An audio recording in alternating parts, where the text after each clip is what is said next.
349 милиони. Тоа е бројот на луѓе на планетата кои не знаат каде ќе го добијат следниот оброк според Светската програма за храна на Обединетите нации. Бројот и натаму расте.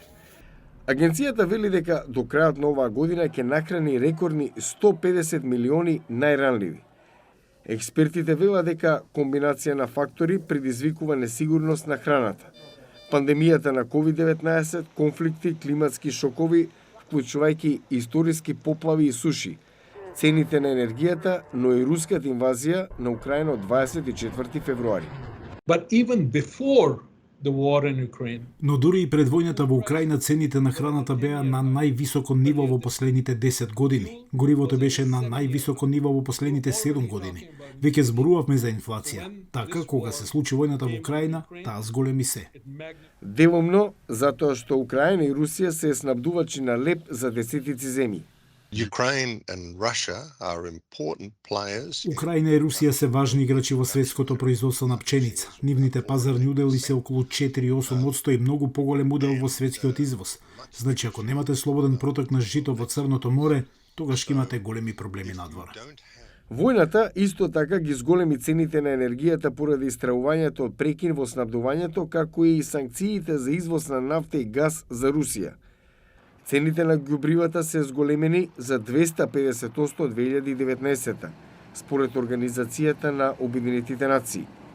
Половина од глобалното производство на храна се потпира на вештачко ѓубриво, а малите земјоделци кои не можат доволно да си дозволат забележаа пат на нивната жетва. Во пресрет на 2023 експертите за безбедност на храната ја следат достапноста на ѓубривата и временските услови. Во случајот со пченицата и пченката, многу ќе зависи од тоа што ќе се случи со времето. Аргентина, например, во моментов има некои проблеми со временските услови кои би можеле да влијаат на жетвата, и тоа е нешто што го наблюдуваме многу внимателно. Истото може да се случи и во САД.